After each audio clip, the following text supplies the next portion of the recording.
మా నాన్న నందమూరి తారక రామారావుకు భారతరత్న రావాలన్నది అందరి కోరిక అని శ్రీ సత్యసాయి జిల్లా హిందూపురం ఎమ్మెల్యే నందమూరి బాలకృష్ణ అన్నారు. నాకు పద్మభూషణ్ ఇచ్చిన రోజు కంటే ఎన్టీఆర్కు భారతరత్న వచ్చిన రోజు ఎక్కువ సంతోషపడతానని ఆయన వ్యాఖ్యానించారు. హిందూపురంలో ఆయన విలేకరులతో మాట్లాడుతూ ఎన్టీఆర్కు భారతరత్న వస్తుందని చాలా నమ్మకంగా ఉంది, వస్తుందని ధీమా కూడా వ్యక్తం చేశారు. నేను నటించిన పాత్రలకు ప్రజలు ఆమోదం తెలిపినందుకే నాకు ఈ అవార్డు దక్కిందని అనుకుంటున్నానని అన్నారు. పద్మభూషణ్ రావడంతో నాలో కసి పెరిగిందని, నేను నటించే పాత్రలను సవాల్గా తీసుకుంటానని తెలిపారు. నా పాత్రకు నేనే ఛాలెంజ్, పదవులకు నేనే అలంకరణేమో కానీ పదవులు నాకు అలంకరణ కాదు. నా 2 ఇన్నింగ్స్ ప్రారంభమైందని ఆయన అన్నారు.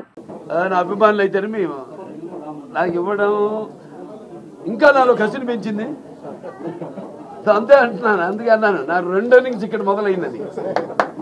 So thanks. నేను నటించిన రకరకాల పాత్రలు అది మరి ప్రజలే దానికి ఆమోదం వేశారు. ప్రతి పాత్ర ఒక రాకే నాకు ఛాలెంజ్గా ఉండేది. నాకు ఎవరు ఛాలెంజ్ కాదు, నా పాత్రే నాకు, ప్రతి పాత్ర ఛాలెంజ్. నాకు ఆ ఛాలెంజ్లో నాకు నేనే అంతకంటాను. ఏంటి వీటికి అంతా తెలుసా అనుకుంటారు కొంతమంది నన్ను చూసి. నాకంటే తెలుసుకునేంత గొప్ప విద్య ఇంక వేరేది లేదని నేను అంటాను. అంటే నా గురించి నేనే తెలుసుకుంటున్నాను. ఎప్పుడు మనిషి ఒక దాంతో ఒక స్థాయితో తృప్తి పడటం కాదు, ఆ పైన ఇంకా ఇస్తున్నారు అవకాశం. దాన్ని ఇంకా ఎలా మనల్ని మనం పదును పెట్టుకోవాలి అన్న ఒక తపన ఉండాలి. ఆ తపనే నన్ను నడిపిస్తుంది. అదే పుణ్య దంపతుల అమ్మగారు, నాన్నగారు ఆశీస్సులు, ఆ కళమ్మ తల్లి ఆశీస్సులు, ప్రేక్షక దేవుల ప్రోత్సాహం. తప్పకుండా అండి, వస్తుంది కూడా. అదే అందరి కోరికమ్మా, అందరి కోరిక.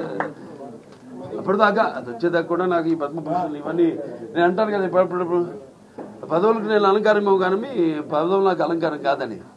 రామారావుకి భారతరత్న వచ్చే వరకు అది రావాలని వస్తుంది తప్పకుండా. అది అలాగే ఉంటుంది. ఆకలి